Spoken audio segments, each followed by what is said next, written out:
voudrais tout d'abord vous saluer et remercier Elisabeth Montfort pour son exposé. Je crois qu'on a besoin de clés de lecture sur la question du genre, et son manuel est vraiment son livre est vraiment très opportun. Je parle de manuel parce qu'effectivement, suite à la polémique qui a été déclenchée à partir du mois de juin, qui a vraiment pris son essor à la rentrée, il a été décidé de créer, au niveau de la Commission des affaires culturelles et de l'éducation de l'Assemblée, un groupe de travail. Ce n'est pas une mission d'information comme on a l'habitude, c'est un groupe de travail qui va être chargé donc de réfléchir sur la question des manuels scolaires.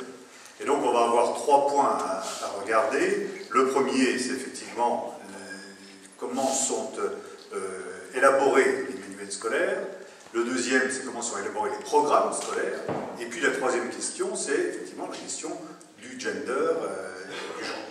Alors sur le premier point, les manuels scolaires, on a effectivement dans notre pays une grande liberté. Liberté à la fois des éditeurs et également liberté des enseignants dans le choix des manuels scolaires.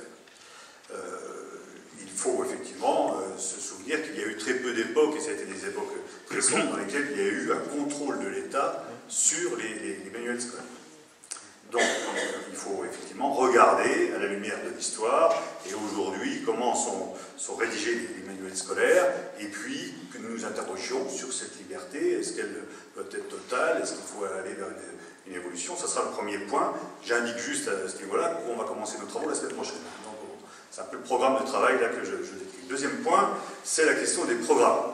Comment sont élaborés les programmes scolaires? On a vu qu'il y a aujourd'hui beaucoup de polémiques. On parle de celle du genre, celle des familles homoparentales. On a eu aussi dans l'enseignement de l'histoire des polémiques. Dans l'enseignement de la géographie, je voyais il y a quelques semaines une tribune dans Le Monde qui s'interrogeait sur la notion de France dans l'enseignement de la géographie, qui était prise entre à la fois les régions et la dimension européenne. Donc on voit bien que cette question des programmes scolaires interroge. Or aujourd'hui, l'élaboration des programmes scolaires est faite de manière avec un processus qui est très long et surtout en circuit fermé au niveau du ministère de l'Éducation nationale.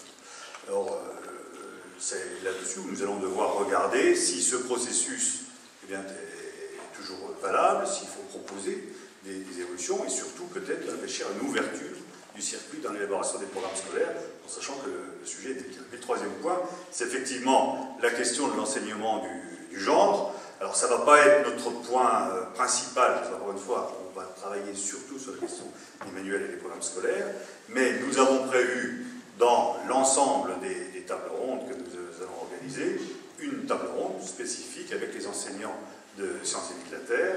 Il y en aura une avec les parents d'élèves, une avec les syndicats d'enseignants, une avec les éditeurs. Il y aura des rencontres individuelles avec des philosophes, des sociologues, mais on aura bien aussi une partie sur l'enseignement du genre. Et je crois que ça doit aussi nous interroger sur le fait que le genre se soit introduit progressivement dans notre action politique. Je ne dis pas encore dans notre droit, mais au moins dans notre action politique, sans aucun débat. Aujourd'hui, on se rend compte que c'est effectivement une théorie qui s'est imposée dans les relations diplomatiques. Et donc, j'ai commencé à regarder, mais effectivement, nous avons au niveau ministériel des références d'affirmation de la théorie du genre faites par les ministres ou les secrétaires d'État français dans les derniers mois, sans qu'il n'y ait jamais eu aucun débat à ce niveau-là, au niveau politique. C'est peut-être bien, c'est peut-être pas bien, on ne l'a jamais eu.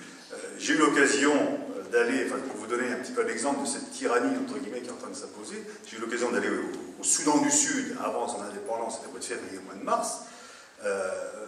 Là-bas, vous avez une ministre du genre, de la petite enfance et des solidarités. C'est en gros la ministre des Affaires sociales, et ça commence par ministre du genre. Et quand j'étais avec une délégation du président du Secours catholique, président de CCFD Terre Solidaire, il y avait 2 évêques, un imam, un pasteur, on avait fait une délégation plurielle, puisqu'on était 2 députés, un de droite, un de gauche. Eh bien, on a pu voir que dans les actions du Secours catholique ou du CCFD Terre Solidaire, dans leur rendu, les évaluations qui étaient faites au niveau notamment des programmes de l'ONU, il y avait le respect de la théorie du genre.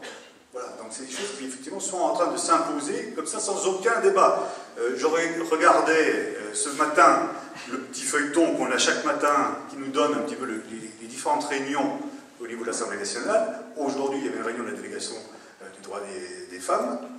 Au niveau de l'Assemblée nationale, le thème c'était genre et dépendance. Genre et dépendance. Vous ne savez pas du tout d'où vient le genre. Et encore une fois, on ne l'a pas vu apparaître, à ma connaissance, dans la loi en tant que telle. Je ne sais pas si l'expression genre est apparue, mais enfin, il va falloir qu'on nous regarde comme ça.